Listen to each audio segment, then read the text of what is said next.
Welcome to Prabhat Sharma class. Student सबका स्वागत है प्रभात शर्मा क्लासेस में। जैसे कि हम प्रीवियस वीडियोस में हॉलीडेज होमवर्क कर रहे हैं, तो आइए उनको आगे हम कंटिन्यू करते हैं बिना किसी देरी करते हुए। So students, if you are new on our channel, so please like and subscribe to Prabhat Sharma classes and then start our videos.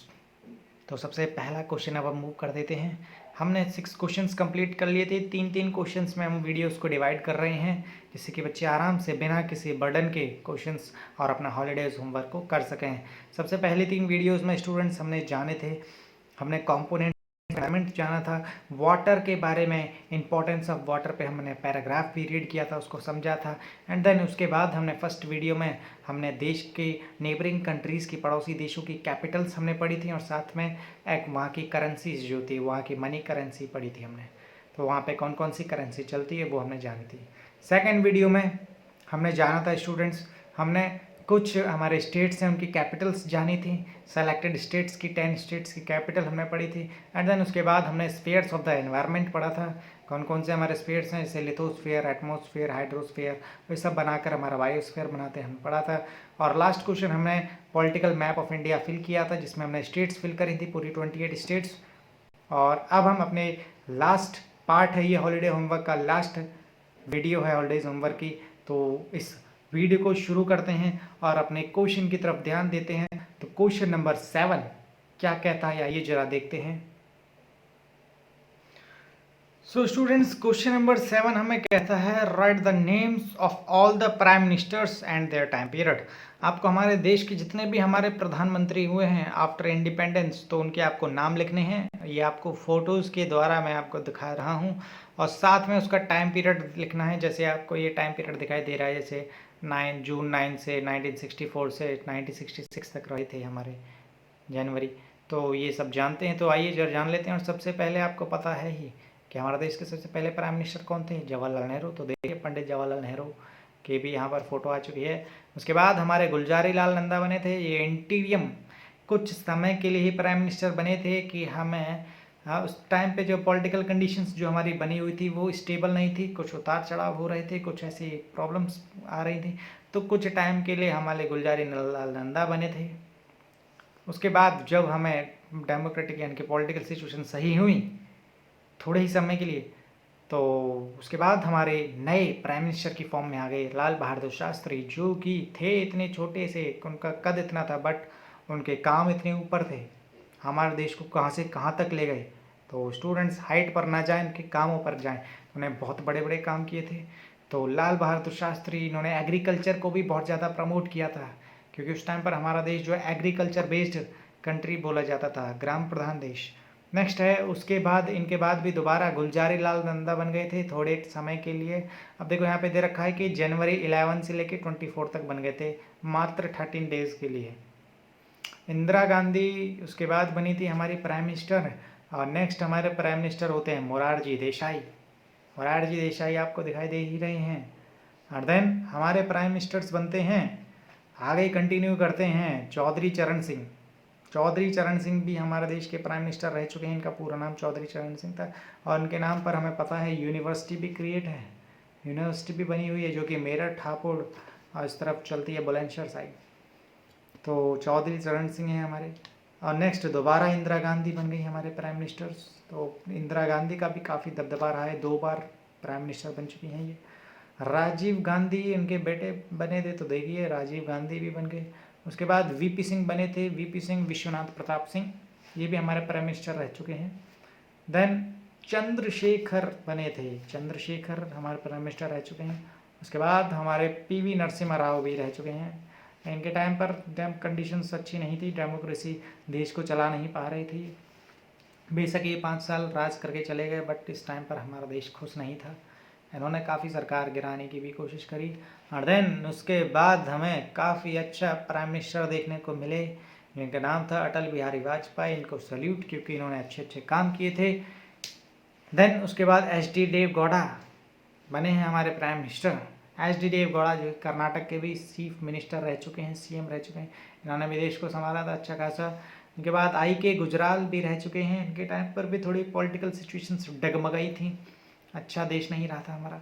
IK. Gujral में दोबारा हमारे देश को दोबारा अच्छा प्रधानमंत्री मिल गया, अटल बिहारी वाजपेयी।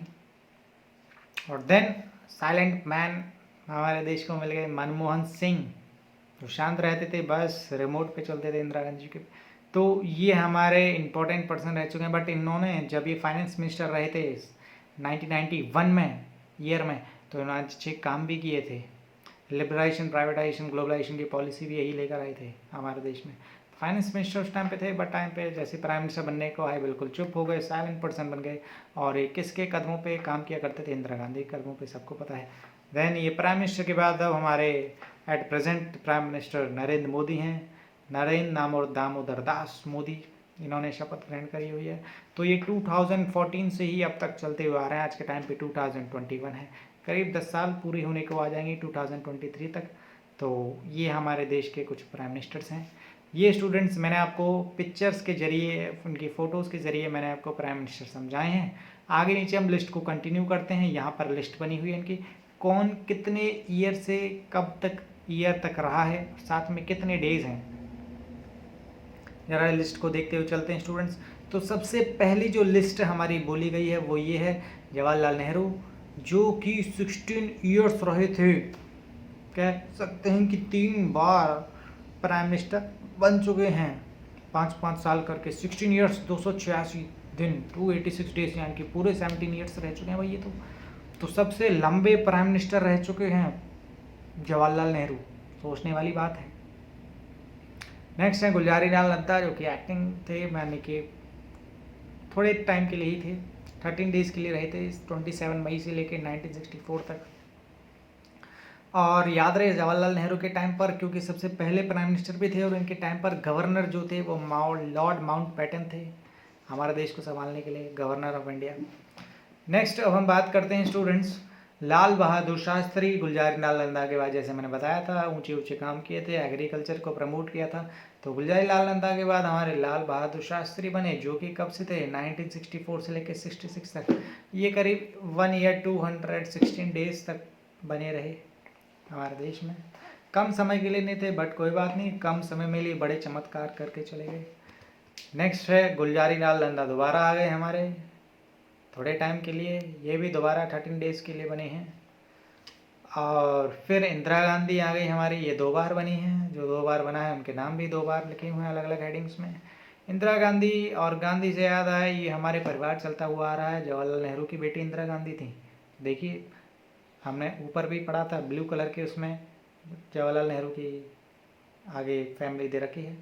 इंदिरा गांधी हमारी बनी थी 24 जनवरी 1966 से लेके 77 तक। वाह, ये तो करीब 11 ईयर्स तक का टाइम है। तो 11 साल हमारी इंदिरा गांधी बनी रही है, इनकी 2 बार बनी है ये 5-5 साल के गैप में। उसके बाद हमारे मोरारजी देसाई बने 1977 से लेके 79 तक। इंदिरा गांधी ने देखा होगा, देखो ये प्राइम मिनिस्टरों को कितने कितने दिनों में निपटा दिया, यानी कि इंदिरा गांधी कह सकते हैं कंट्रोल रहा होगा, दबदबा रहा होगा। देखो एक प्राइम मिनिस्टर मोरारजी देसाई को 2 साल 126 डेज में ही निपटा दिया। चौधरी चरण सिंह जो थे 170 डेज के लिए ही बने थे मात्र, सिर्फ कह सकते हैं हम कि हमारे 6 महीने से भी कम। 1979 28 जुलाई 1979 से लेकर 14 जनवरी 1980 तक ही बने रही है। इंदिरा गांधी दोबारा लौट कर आ गई और इनको पछाड़ दिया, और ये 5 साल से का पहले ही ये चली गई हमारे 4 ईयर्स 291 डेज तक ये बनी रही हैं। और ये कब तक बनी रही? 1980 से लेके 84 तक बनी रही है। नेक्स्ट प्राइम मिनिस्टर्स की तरफ हम कंटिन्यू करते हैं बच्चे, जरा ध्यान दें।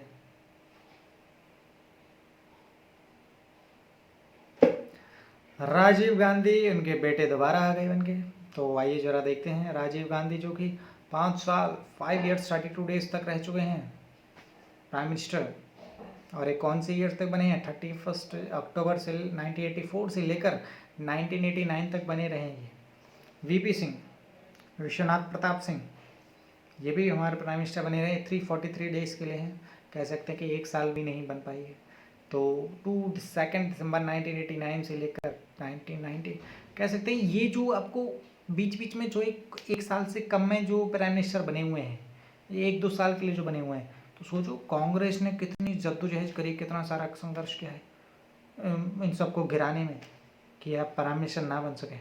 और जैसे ही कांग्रेस का आ रहा है तो देखो 4 साल आ गया, 5 साल आ गया, 10 साल आ गया, 16 ईयर्स आ गई। सबसे पहले तो Jawaharlal Nehru 16 years to 86 days के लिए बने हुए। तो सोचो कांग्रेस ने कितना साल राज किया है। पी चंद्रशेखर उसके बाद बने थे 223 डेज के लिए, फिर दोबारा कांग्रेस। आपको जहाँ पर भी 2 साल से ज़्यादा जो बन के आ रहा है समझ लो कांग्रेस का ही मेंबर आ रहा है। तो देखो ये हमारा 4 ईयर्स 330 डेज तक हमारा राज करके गया है पीवी नरसिम्हा राव। इनके टाइम पर भी बहुत सारी पॉलिटिकल सिचुएशंस बिगड़ी हुई थी। देन उसके बाद हमारे देश को अच्छे खासे बने रहे। अटल बिहारी वाजपेयी सबसे पहले तो एंट्री करी थी, कोई बात नहीं, 16 डेज के लिए बने थे हमारे, 16 मई 1996 से लेकर 1 जून 1996 तक। देन उसके बाद इन्होंने वापसी करी, फिर तब ये अच्छे प्राइम मिनिस्टर की फॉर्म में उभर के आए। इनके बाद एच डी देवगौड़ा बने। एच डी देवगौड़ा 324 डेज के लिए बने थे, 1 जून 1996 से लेकर 21 अप्रैल 1997 तक। एंड उसके बाद आई के गुजराल बन चुके हैं, इंद्र कुमार गुजराल जिसको हम बोलते हैं। 332 डेज के लिए बने थे ये, 21 अप्रैल 1997 से लेकर 19 मार्च 1998 तक बने रहे। अब अटल बिहारी वाजपेयी ने दोबारा एंट्री कर ली, अपनी वापसी कर ली। तो स्टूडेंट्स ये आपको दिखाई दे रहा है, ये 6 ईयर 64 डेज तक बने हैं, ये 5 साल से भी ज़्यादा बन चुके हैं ये। और ये 19 मार्च 1998 से लेकर 22 मई 2004 तक बने रहे। देन हमारे आते हैं 17 नंबर पर, 17वें नंबर पर हमारे मनमोहन सिंह आते हैं। ये 10 साल 10 ईयर्स 4 डेज तक बने रहे। तो देखो दोबारा आया कांग्रेस का, 10 साल तक राज करके चला गया फिर Manmohan Singh, silent person, silent man of India. तो ये हमारे 22 मई 2004 से लेकर 26 मई 2014 तक बने हुए। एट लास्ट हमारे नरेंद्र मोदी आगे, हमारे नरेंद्र दामोदर दास मोदी 26 मई से लेकर 2014 से प्रेजेंट यानी कि 2021 तक चल रहे हैं अभी। एंड इलेक्शंस में पता चले 2023 में क्या होता है। सो स्टूडेंट्स ये हमने प्राइम मिनिस्टर समझे हैं। अब अपने पैराग्राफ को शुरू करते हैं। तो ये पैराग्राफ स्टूडेंट्स जान लेते हैं ये पैराग्राफ किसका है। अब हम आ जाते हैं बच्चे, पैराग्राफ आपको लिखना है students, right a paragraph on Indian monuments. Indian monuments यानी कि किसी भी एक पर लिखते हैं, और यहाँ पे हम अपना ताजमहल पर पैराग्राफ लिखने जा रहे हैं। तो स्टूडेंट्स आपको ताजमहल समझाने से पहले क्यों ना हम इनकी पिक्चर दिखा देते हैं थोड़ी सी, कैसा दिखता है हमारा ताजमहल। थोड़े आइए इनका जरा आउटलुक देखते हैं कैसा दिखता है। स्टूडेंट्स ये ताजमहल आपको दिखाई दे रहा है, यही है ताजमहल जो कि आगरा में लोकेटेड है, और जिसको शाहजहां ने बनवाया था 16th सेंचुरी में। तो स्टूडेंट्स यही वो ताजमहल है जिसको विदेशी आकर भी विज़िट करते हैं और देखते हैं इसको। ये अगर हम बात करें, ये इसकी ऊपर की, इसको हम गुंबद बोलते हैं, ठीक। और नेक्स्ट अगर हम बात करें, इसकी ये 4 मीनार हैं, 4 पिलर्स आपको जो दिखाई दे रहे हैं ये आसपास, ये इनको मीनार बोलते हैं, इंग्लिश में भी मिनारेट बोलते हैं, मिनारेट। तो ये भी हमारे 4 पिलर्स हैं ताजमहल के, ये खूबसूरती बढ़ाते हैं ताजमहल की। बाकी आपको पता है ताजमहल मार्बल पत्थर से बना हुआ है जो कि मकराना जगह से लाया गया था। और देन उसके पास ही हम कह सकते हैं कि ये आपको नज़र आ रहे हैं, ये फव्वारा लगा हुआ है, यहाँ पर ये फव्वारा पानी बरसता है, यहाँ पर फव्वारे बरस, आसपास ये पेड़ लगे हुए हैं, ट्रीज़ लगी हुई है ये ताजमहल के आसपास। और इसके आसपास 2 हम कह सकते हैं कि बिल्डिंग्स बनी हुई हैं जहाँ पर लोग नमाज़ पढ़ते हैं, मॉस्क्यूज़ भी हम कह सकते हैं। तो ये भी है हमारे। और थोड़ा सा दूसरा आउटलुक दे देते हैं आपको। ये आपकी सबसे पहली पिक्चर है ताजमहल की। सेकंड पिक्चर की तरफ मूव करते हैं। ये भी आपका पिक्चर देखो, ये सुबह का सीन दिखाई दे रहा है। यहाँ पर लोग भी घूम रहे हैं, यहाँ पर देखो आपको दिखाई दे रहे होंगे कितने सारे लोग हैं, बिल्कुल चींटी के तरह दिखाई दे रहे हैं छोटे छोटे। तो ये हमारा ताजमहल का व्यू है। इस पे सनलाइट जो पड़ रही है, देखो कितनी, इसको कितनी खूबसूरत बना रही है, चमका रही है बिल्कुल ताजमहल को सनलाइट जो है। और याद रहे एक बार अगर हम बात करें, जब हमारी लड़ाई पाकिस्तान के साथ चल रही थी, चाइना और पाकिस्तान के साथ, तो ताजमहल को बेड़ियों से बांध दिया था, ब्लैक तरह के पेपर्स इस पे लगा दिए गए थे, क्योंकि ऐसा माना जाता है कि चांद से भी, मून से भी ये रोशनी देता है, इसकी लाइट जो है मून तक जाती है, तो मून से भी कोई इंसान ताजमहल को देख सकता है। तो ऐसा ना हो कि आतंकवादी हमला कर दें मून के अकॉर्डिंग डायरेक्शन से, फिर वो कर दें, तो इसीलिए कि ये चांद की रोशनी में ना आए, कि ये चांद तक इसकी वो ना जाए, रिफ्लेक्शन ना जाए, तो इसको छुपा दिया गया था, काले पत्थरों से लगा दिया गया था। नेक्स्ट ये ताजमहल, ये थर्ड व्यू है इसका ताजमहल। ये थोड़ा सन के सेट का टाइम है, और इसके पीछे जो नदी जो जाती है, रिवर जो जाती है, वो हमारी यमुना रिवर जाती है।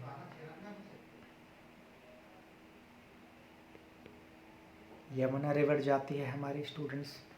ये तो ये हमारे कुछ ताजमहल के व्यूज़ आपको देखे होंगे स्टूडेंट्स। तो आइए अब हम ताजमहल के बारे में जान लेते हैं और इस वीडियो को ख़त्म करते हैं। ताजमहल के बारे में पैराग्राफ को समझते हैं बच्चे।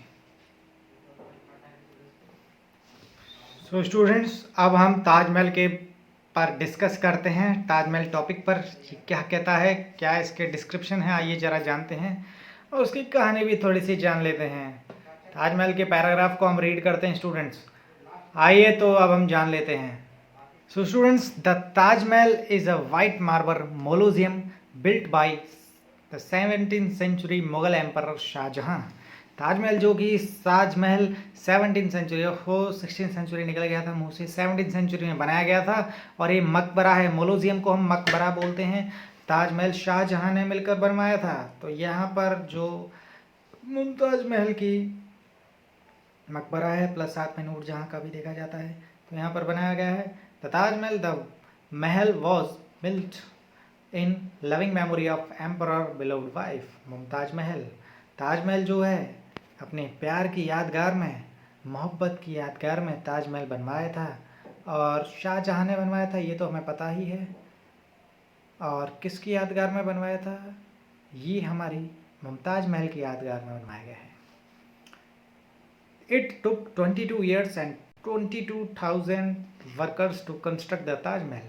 ताजमहल को बनाने में, उसको कंस्ट्रक्शन करने में 22 साल का टाइम लगा था, 22 ईयर्स, और 22,000 यानी कि 22,000 मजदूर भी लगे थे काम करने के लिए। सोचिए इतने सारे लेबर लगी थी इसको बनाने के लिए ताजमहल को। It is located on the banks of river Yamuna. ये यमुना नदी के किनारे है, बसा हुआ है। तो ताजमहल की लोकेशन जो है वो यमुना नदी है, इसके किनारे पर बना हुआ है ये। The Taj Mahal was identified as the 7th wonder of the world, जिसको यूनेस्को ने, कह सकते हैं कि हमारे सबसे बड़ी इंस्टीट्यूशन, पूरे वर्ल्ड की सबसे बड़ी बॉडी ने इसको 7वां अजूबा डिक्लेयर कर दिया। 7th wonders of the world में आता है हमारा, 7वें अजूबों में से, और इसने उसको डिक्लेयर कर दिया कि ये भाई हमारे पूरे वर्ल्ड हेरिटेज साइट का पार्ट है, यानी कि बहुत इंपॉर्टेंट एसेट है, बहुत इंपॉर्टेंट संपत्ति है, हमें इसको बचा के रखना चाहिए। सरकार गवर्नमेंट भी हमारे देश की इस पर खर्चा करती है, तो बहुत इंपॉर्टेंट है हमारा देश का Taj Mahal. The inner walls of the Mahal contains Islamic inscriptions from the Quran using terracotta. Terracotta से याद आया, टेराकोटा के टॉयज हमने पढ़े थे। यहाँ पर इस्लाम जो कि बहुत ही होली बुक जो है, हम कह सकते हैं कि धार्मिक किताब कुरान जो है, उसमें कुछ इंस्क्रिप्शंस लिखे हुए हैं, कुछ यहाँ पे वर्ड्स लिखे हुए हैं वहाँ की कुरान से लेकर। ठीक, इंस्क्रिप्शंस कहने का मतलब है ये हार्ड सरफेस पर बनाए गए हैं, पत्थर पर बनाए गए हैं, डिज़ाइंस वगैरह जो करी गई हैं, और जो डिज़ाइंस पत्थर पर की जाती हैं उनको हम इंस्क्रिप्शंस बोलते हैं, जहाँ से हमें कोई ना कोई, और उन पे मैसेजेस लिखा रहता है पत्थर पर। तो वाइट मार्बल पे यहाँ पर मैसेजेस जो लिखे गए हैं वो हमारे कुरान के ही मैसेज लिखे गए हैं। स्टूडेंट्स, अगर हम मैसेज की बात करते हैं तो ये आपको एक तो ये पत्थर की डिज़ाइन दिखाई दे रही है, ये पत्थर की हमारी डिज़ाइन है, ये डिज़ाइन है, और ये जो ये लिखा हुआ है, ये हिस्सा जो लिखा हुआ है, ये सारे ये इंस्क्रिप्शन यानी कि कुरान के मैसेजेस लिखे हुए हैं, उनकी जो बाइबल बुक जो है ये सारे कुरान के मैसेजेस लिखे हुए हैं ये, ठीक है। तो यहाँ पर ये उर्दू फारसी भाषा में लिखा हुआ है, तो उर्दू हम कह सकते हैं उर्दू भाषा में, जिसकी लिपि जो है, जिसकी स्क्रिप्ट जो है वो फारसी है। तो ये उर्दू लैंग्वेज में लिखा हुआ है ये सारा, ये डिज़ाइन है, ये उर्दू लैंग्वेज में लिखा हुआ है, ये सारा उर्दू लैंग्वेज में लिखा हुआ है, बहुत सारे मैसेजेस लिखे हुए हैं।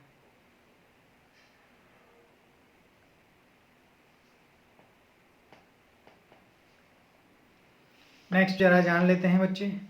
The area around the Taj Mahal contains symmetrical pathways with the loans.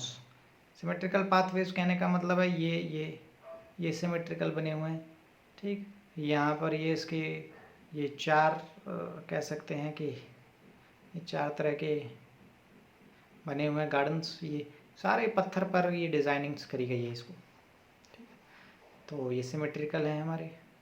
Next इसमें बोला गया है सिमेट्रिकल में क्या आते हैं, एक तो लॉन, ब्लूमिंग प्लांट्स जो क्या जाते हैं, बुशेस यानी कि वहाँ पे हैज जो झाड़ियाँ जो लगी हुई हैं अच्छी ब्यूटीफुल झाड़ियाँ, एलिवेटेड लोटस पूल्स यानी कि वहाँ पर उठा हुआ झरने लगे हुए हैं, फाउंटेन्स जो कि फ़ोटोज़ को और अच्छे से रिफ्लेक्ट करते हैं। The government of India allocates budget to maintain and preserve it as a historical asset. हमारे बजट में भी इसका थोड़ा सा प्रोविज़न होता है कि इतने पैसे हमारे ताजमहल के लिए यूज़ किए जाएंगे, ठीक। तो उस बजट में भी इसका होता है, और उसके मेंटेनेंस करने के लिए भी कुछ जो खर्चा जो होता है वो इंडियन गवर्नमेंट बियर करती है, उसको संभालती है, और एज अ हिस्टोरिकल असेट इसको बचाने की कोशिश करती है कि ये ताजमहल मेंटेनेंस पूरा करता रहे, बचा रहे।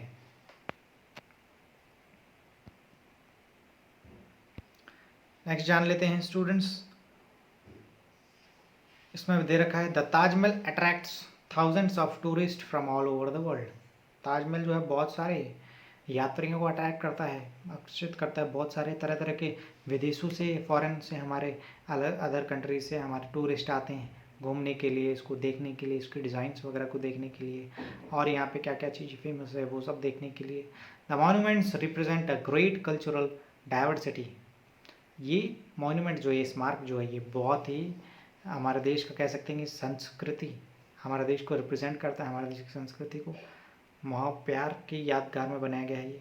And has a great influence on the Persian and Islamic architecture. और इसका असर जो कि देखा गया है, इसका अफेक्ट जो देखा गया है, ये क्या शो करता है, ताजमहल हमें शो करता है कि ये पर्शियन, फारसी और इस्लामिक डिज़ाइन से बना हुआ एक तरह का स्ट्रक्चर है, एक तरह की बिल्डिंग है, जिसमें इस्लामिक के हम कह सकते हैं इंस्क्रिप्शंस में मैसेजेस लिखे हुए हैं, मंत्र लिखे हुए हैं। तो स्टूडेंट्स ये था आपको ताजमहल के ऊपर एक पैराग्राफ। आइए अब नेक्स्ट क्वेश्चन की तरफ मूव करते हैं, वीडियो का लास्ट क्वेश्चन, हॉलीडेज होमवर्क का भी लास्ट क्वेश्चन। आइए ज़रा इसको समझ लेते हैं क्या कहता है। Explain the term social equality. Social equality को आपको एक्सप्लेन करना है। देखो ये थैंक यू करता हुआ भी आ गया, इसको भी हम देखेंगे लास्ट में। सोशल इक्वालिटी क्या बोली जाती है स्टूडेंट्स, इसको ज़रा जान लेते हैं।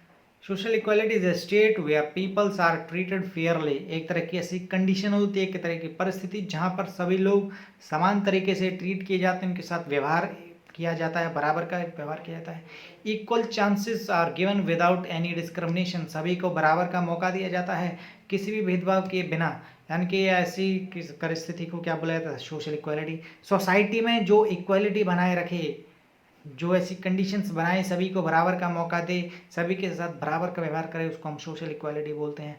लास्ट इसमें एक और पॉइंट दिया हुआ है, the Indian constitution recognises every person as equal. और ये हमारा देश का संविधान भी कहता है कि सभी लोग बराबर हैं। And the eyes of the law और peoples are equal.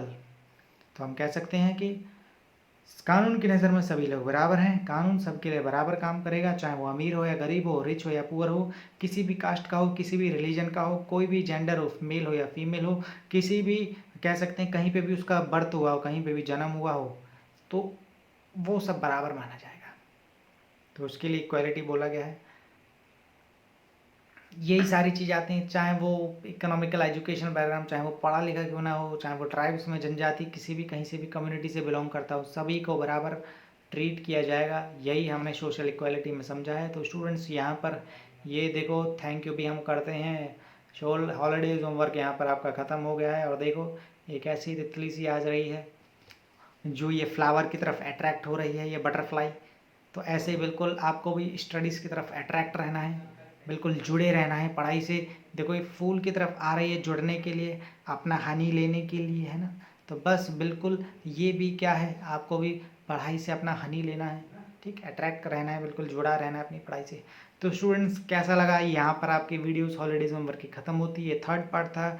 Okay thank you class, stay home, stay safe, सभी बच्चे बराबर रहें, पढ़ाई करें जम के। Okay thank you class.